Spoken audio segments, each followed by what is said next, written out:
Começar com uma Ave Maria. Ave Maria, cheia de graça, o Senhor é convosco. Bendita sois vós entre as mulheres, bendito é o fruto do vosso ventre, Jesus. Santa Maria, Mãe de Deus, rogai por nós pecadores, agora e na hora de nossa morte. Amém. Muito bem. Pessoal, então, bem-vindo aí, meu amigo. Hoje, então, o tema da nossa palestra é escolhido por vocês, como falar com Deus. Então, a gente estava numa jornada, né? E, no geral, a gente fala bastante de virtudes humanas. A gente teve a sequência de palestras sobre a prudência, justiça, fortaleza e temperança, que são as virtudes cardeais humanas, né? E tantas outras virtudes humanas, como a amabilidade, o próprio serviço, a educação, a pontualidade, né? E tanto mais. A gente fala bastante dessas virtudes humanas. E essas virtudes humanas, elas não passaram despercebidas por Jesus, né? Jesus, ele não se fez... E aí, meu amigo? Jesus, ele não se fez indiferente diante desses detalhes que os homens expressam com os próprios homens, né? As pessoas se expressam com as pessoas. Por exemplo, quando Jesus ele esteve na casa de Simão, fariseu, ele falou lá, meu, você não deu atenção mínima aqui, né? Habitual de receber os amigos em casa, né? A hospitalidade. E ele fala em São João, né? Se eu vos tenho falado dessas coisas terrenas e não acreditais, como acreditareis se eu vos falar das coisas celestes? Então Jesus ele usa isso, né, de parábolas, por exemplo, para falar de coisas humanas, falando de coisas humanas, mas para falar de coisas do céu. Então, e Jesus ele teve, né, a sua vida aqui na Terra de forma muito exemplar para nós. Até se disse de Jesus, né? Bene omnia fecit. Fez todas as coisas bem feito. Fez bem todas as coisas. E isso tá no Evangelho, né? Se fala de Jesus, mas não só dos seus milagres, etc. Mas especialmente da vida corrente de Jesus, né? Da sua vida do dia a dia, do seu trabalho profissional, inclusive. Então, o mesmo se deveria poder dizer de nós, né? Que queremos seguir a Cristo estando no meio do mundo. Então, que olha, o fulano fez tudo bem feito, né? O fulano trabalha muito bem, o fulano fala e faz. A gente está nessa luta, né? E tem uma história de um dia que Dom Bosco ele foi aí convidado a estar no Vaticano, né? Para tomar lá uma correção e na verdade acho que era uma espécie de punição mesmo que iriam fazê-lo. E ele chegou lá e tinha um cardeal que ia aplicar lá nele a questão. E aí o cardeal vinha, passava pra lá e pra cá, passava, corria, vinha, resolvia, aí falava com um. Aí não tinha WhatsApp naquela época, né? Mas ainda assim, mesmo sem WhatsApp, WhatsApp Business e sem produzir conteúdo nas redes sociais, o cardeal lá tava todo correndo, e tal. E aí Dom Bosco, né, olhou pra ele e disse assim: "Olha, que dó que eu tenho, que dó que eu tenho de você, viu? Completamente administrativo, né? Completamente fazendo as coisas por fazer, completamente imerso na agitação. Esse Dom Bosco lá ia tomar um fumo lá, tava lá tranquilo, né? E o cardeal lá tudo na correria e tal. E nós corremos muito esse perigo de viver um ativismo frenético.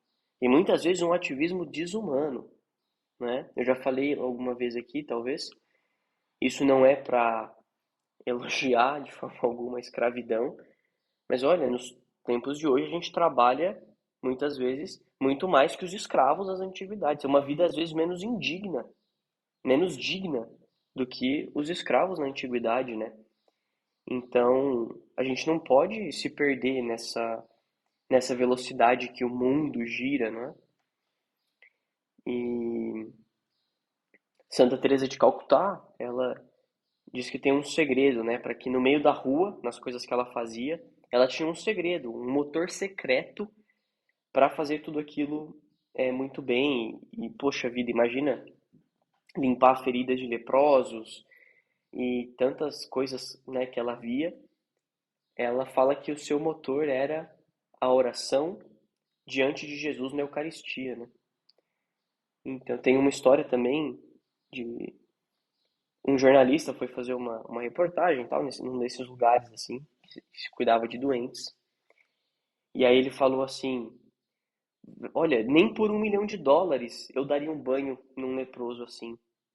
Aí ela falou: realmente, por US$ 1 milhão eu também não daria.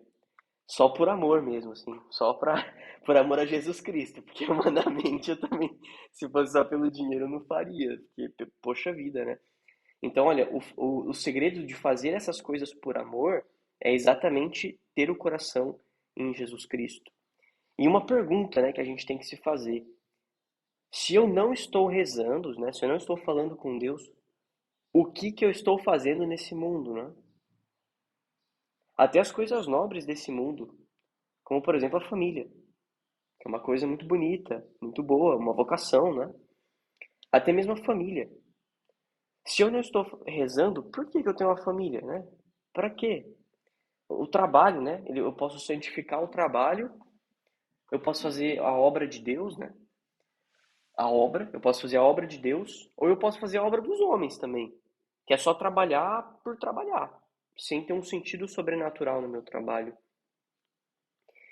E o cristão, ele é uma pessoa que se espelha e que quer ter os mesmos sentimentos e que quer ter a vida de Cristo, né? A gente se espelha em Jesus Cristo para viver também essa vida. E a oração mental, ela é um caminho de fortalecer essa relação, essa união com Cristo. Então, entrando aí um pouco mais no tema da oração, porque falar com Deus é fazer oração, né?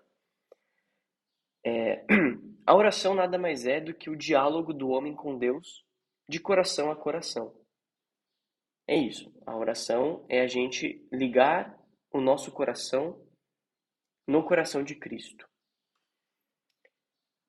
E aí, no livro Caminho, São José Maria diz: escreveste-me, orar é falar com Deus, mas de quê? E aí São José Maria responde: de quê?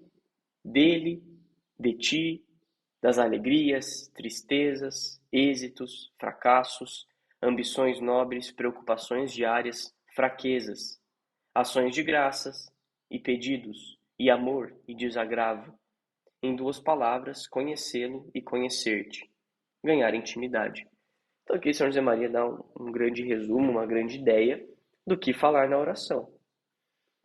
E nós que estamos aqui nessa missão de, olha, no meio do mundo, no meio dos afazeres diários, encontrar a Deus e sermos santos, né? Temos que lembrar que o que faz um santo é precisamente a sua oração. Um amigo me recordava recentemente que no processo de canonização de Dom Bosco, teve que se comprovar que ele era um homem que rezava muito. Por quê? Ele era um homem tão apostólico, ele era um homem que trabalhava tanto, que fazia tantas coisas, que falava, meu, ele fazia tanta coisa, mas será que ele rezava? Porque se ele não rezar, ele não, não vai canonizar, não. Então é claro que o primeiro grau, né, que se comprova são as virtudes humanas. Inclusive se vê a pontualidade, etc. E aí depois disso também se vê essas questões sobrenaturais, né? Ele trabalhava, fez um monte de igreja, construiu um monte de coisa. Mas ele fazia oração? Se não, é como aquela passagem do Evangelho que Jesus diz: olha, alguns vão chegar, bater na porta do céu e dizer: Senhor, Senhor. E o Senhor vai responder: não te conheço. E aí você vai falar: como não? Eu estava lá na missa domingo, sentava lá naquele banco. Como não? Eu participava lá da palestra do Tiago. Como não? Eu ajudei lá uma pessoa. Fala: não, não te conheço não. Por quê? Faltou intimidade, faltou oração, não é? Então, claro que a fé sem obras ela é morta, mas as obras sem fé, sem oração, também são mortas. Então, primeiro a oração depois a ação. A nossa vida de oração, ela deve apoiar-se em alguns minutos diários, exclusivamente dedicados ao trato com Deus. Então são momentos de proximidade com Jesus mesmo. Às vezes, quando for possível, a gente sair para ir para o trabalho, tiver uma igreja perto, às vezes até fazer uns minutos de oração diante do sacrário. Né? São José Maria dizia, quando a gente chega diante do sacrário, olha, Jesus estava nos esperando há 20 séculos, né? E aí ele diz que a oração mental é exatamente esse diálogo com Deus, de coração a coração, onde a inteligência, a imaginação, a memória, a vontade, tudo isso está diante de Deus. Então, a nossa pobre vida humana, ela ganha um pouco mais de gosto quando então nos colocamos para falar com Deus. E a gente tem que tomar muito cuidado mesmo com essa questão de agitação e da correria.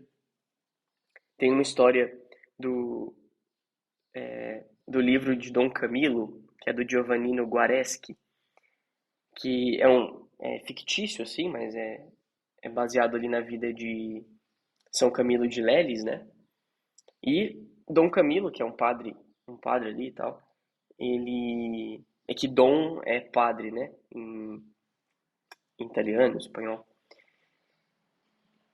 E ele tem um crucifixo milagroso ali, que ele... que fala com ele, né?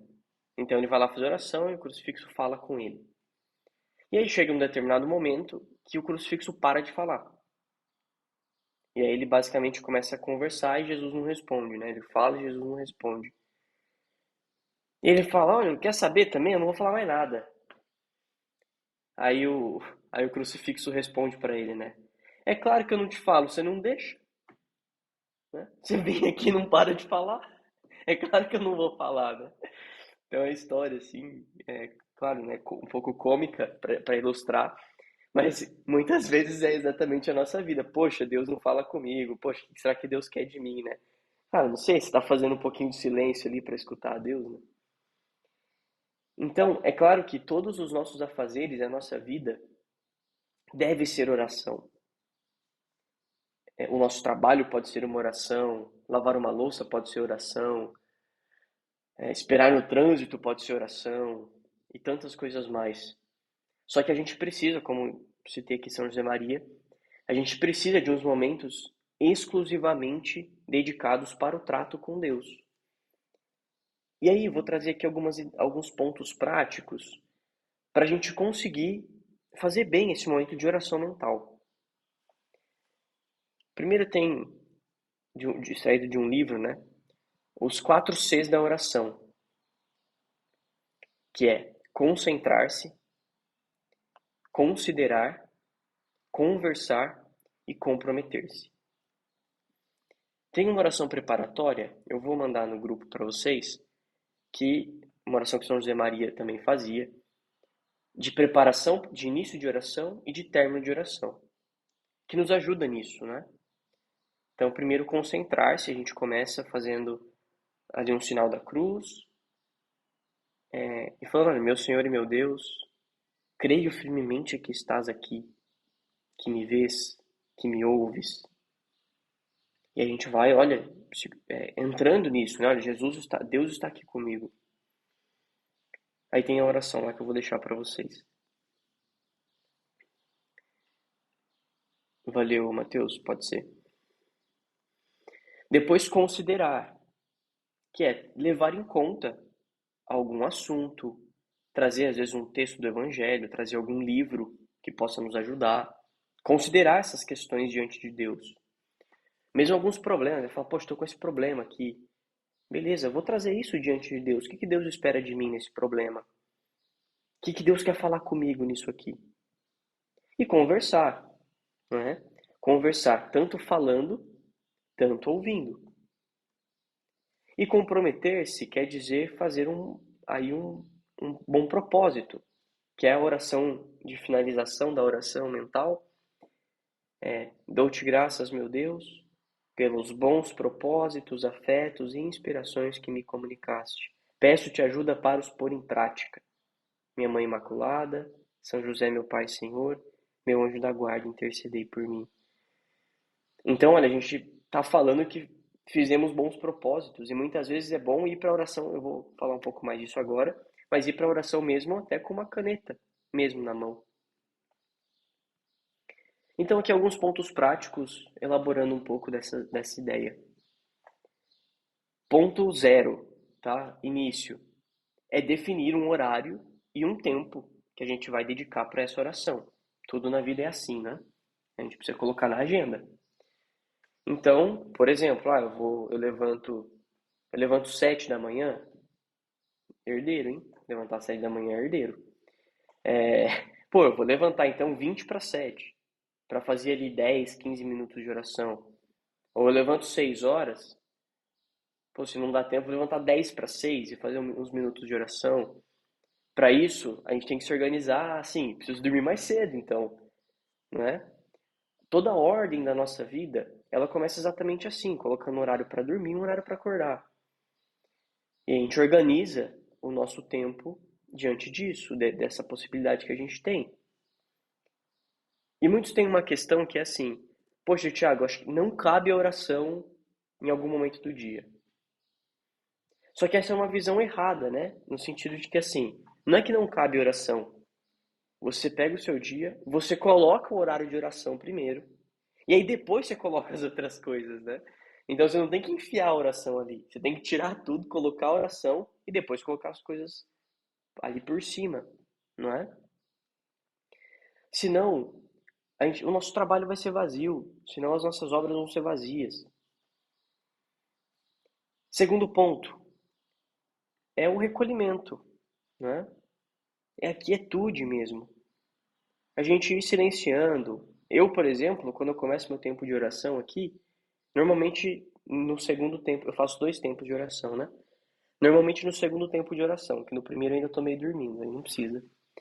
Mas aí eu dou um play lá no timer e eu fico uns 2, 3 minutos só respirando, só acalmando, só me colocando na presença de Deus, que é um tempo de oração que eu faço no final da tarde, começo da noite, né?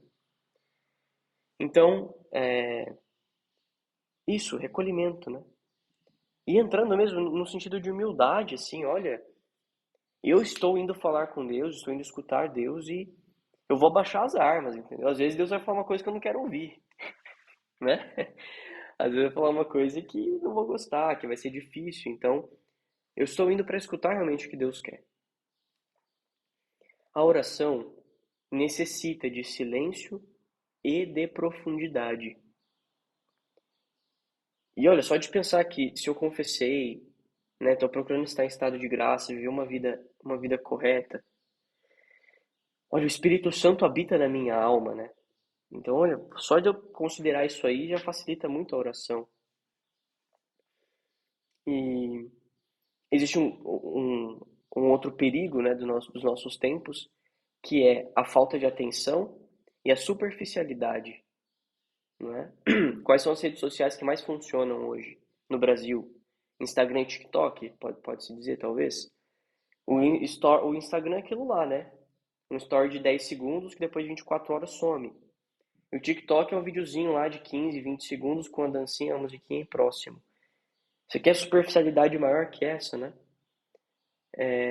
Então, a gente tem que tomar muito cuidado com isso e pensar que a oração exige profundidade e que a nossa vida tem que ter alicerces bem colocados.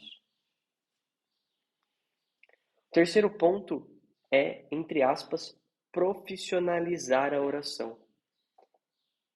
Isso não é torná-la fria, mas quer dizer organizar e levar a sério a oração. Então, por exemplo, eu tenho um bloco aqui eu faço direção espiritual, né? E eu tenho aqui no meu Notion uma aba ali que fica fechada, né? Claro. Às vezes alguém vai passar a ver e tal, mas deixo a aba fechada. E aconteceu tal coisa, eu tenho um tema, eu vou lá e escrevo, falo, olha, na minha próxima direção espiritual eu vou falar sobre esse tema. Isso é profissionalizar a direção espiritual. E com a oração da mesma forma, né? Falar, putz, estou sofrendo muito com preguiça. Nossa, essa semana, aí a importância do exame de consciência também, né? Essa semana eu pequei por gula 2 vezes.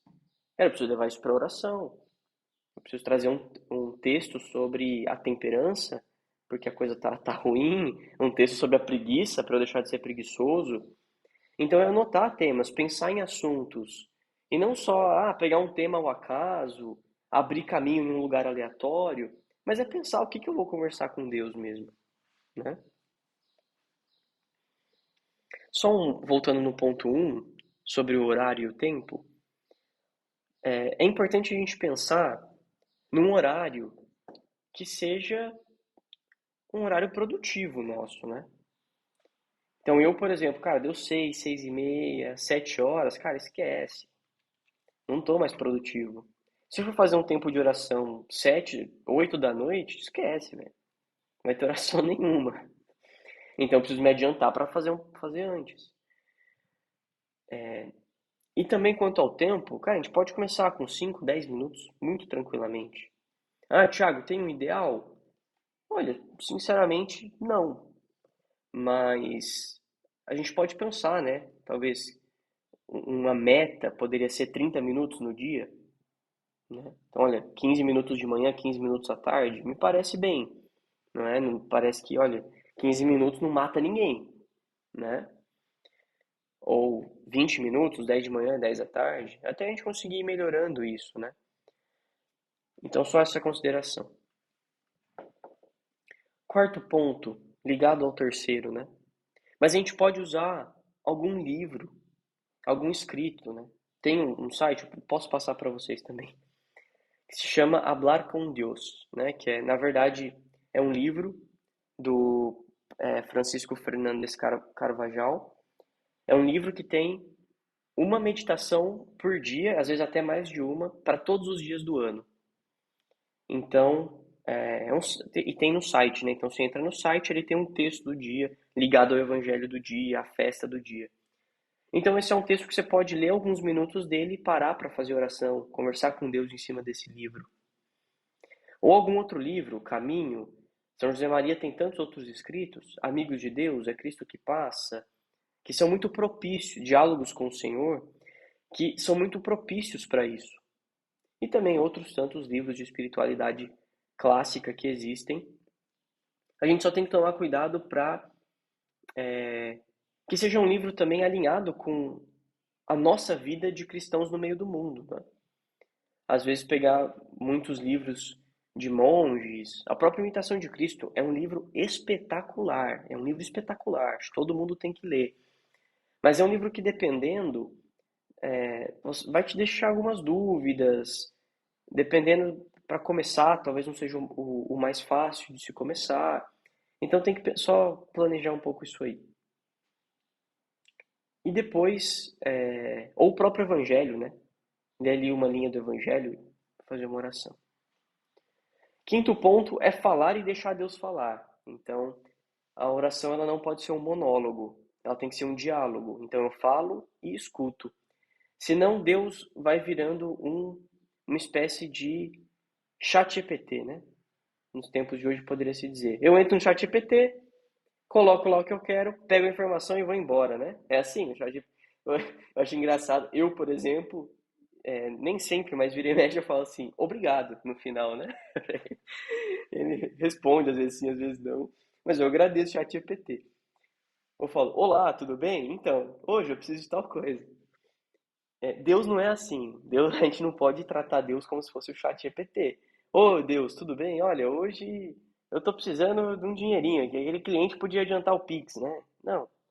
A gente pode pedir isso na oração, mas é, Deus ele não é um caixa eletrônico, Deus ele não é um chat GPT. Deus é o nosso Senhor, né? Deus é o nosso Senhor.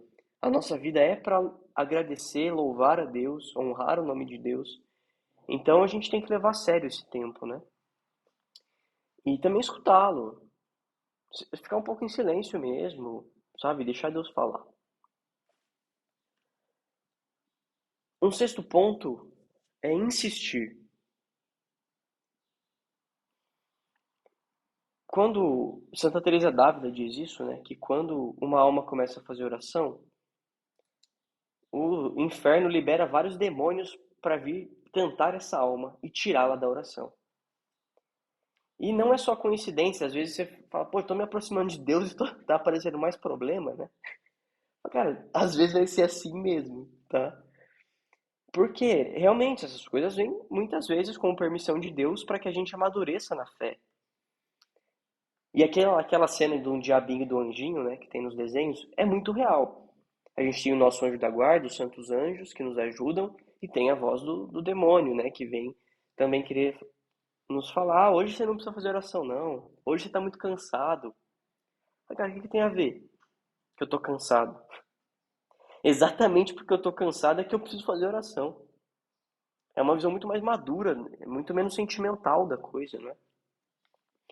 Os grandes jogadores, né, sei lá, o Cristiano Ronaldo, os grandes atletas, o Michael Phelps. Você acha que esse cara deixa de treinar um dia porque ele, poxa, hoje eu acordei meio desanimado, né? E se nós queremos ser um grande atleta de Deus, né? Nós queremos ser santos, também. Eu não posso deixar de rezar porque eu tô cansado. É fazer do meu cansaço a oração, mesmo que eu fique em silêncio ali uns minutos. Então, a gente tem que insistir porque é difícil ganhar um hábito, né? E às vezes a gente não, olha, vai sofrer, vai ficar um dia, às vezes vai ficar 3 dias sem fazer, beleza, no quarto dia vou recomeçar. É insistir nesse sentido também. Poxa, hoje eu fiz oração com o celular ligado aqui. E aí ficou apitando, aí eu parava a oração para fazer. Poxa, amanhã eu vou fazer oração e colocar no não perturbe. Depois de amanhã eu vou deixar o celular um pouco longe de mim. Então é insistir e ir melhorando, né? Sétimo ponto é entender que é o Espírito Santo que ora em nós. Ou seja, a oração não se dá na vida natural, mas precisamente na vida sobrenatural. É a natureza de Deus que nos penetra, né? Nos toca. E a gente vai se transformando pela oração. Ah, eu era um cara muito grosseiro, impaciente. Pela oração eu vou me tornando mais paciente. Eu era preguiçoso. Pela oração eu vou me tornando mais diligente. E assim por diante. E é claro que existe um efeito natural e humano, né? Existem os sentimentos, os afetos, as emoções. Isso tem a sua importância, mas isso não é a oração. Tem uma história de São José Maria que ele estava tentando fazer oração. Ele ficou lá em silêncio, ficou e fez tal, tentando fazer oração e parece que a oração não fluía, não acontecia, né? Então ele fala, bom, tudo bem, então eu vou seguir aqui meu dia. Aí ele entra num bonde para ir de um lugar para o outro. E ali ele tem uma grande inspiração de Deus, que é o próprio sentido da filiação divina, né? Ele escuta o Abba Pai, aquela passagem, e ele entende, né, o sentido profundo de sermos filhos de Deus. Ele começa a chorar, chorar e tem, enfim, toda a oração ali no bonde, que hoje seria só um ônibus, Uber da vida. E então é isso, né? Olha, não é no tempo e do jeito que a gente quer. Isso que é o bonito da oração. Quando a gente vai fazendo oração, a gente vai começando a enxergar Deus em tudo. A gente vai ganhando um olhar mais como que sobrenatural mesmo para as coisas. E quanto mais a gente vai fazendo oração, mais a gente vai conseguindo deixar de reclamar. A gente vai olhar com mais carinho para aquela pessoa que está passando por uma dificuldade. A gente vai rezar mais para aquela pessoa que pediu para que a gente rezasse. E tantas coisas mais que no nosso dia a dia a gente tem a oportunidade de ajudar as pessoas e assim por diante. Então aí sim nós vamos sendo contemplativos no meio do mundo. Aí sim nós vamos no fundo, crescendo em santidade mesmo, né? Porque um santo é isso, é alguém que vê Deus em tudo o tempo todo. Então que, enfim, Nossa Senhora é uma mulher que guardava as coisas no coração, né? Ela guardava e meditava as coisas no coração. Uma pessoa de muita fé, de muita confiança em Deus. Que ela nos ajude a também confiarmos na oração, né? Confiarmos de que precisamos da oração. Ave Maria, cheia de graça, o Senhor é convosco. Bendita sois vós entre as mulheres, bendito é o fruto do vosso ventre, Jesus. Santa Maria, Mãe de Deus, rogai por nós pecadores, agora e na hora de nossa morte. Amém.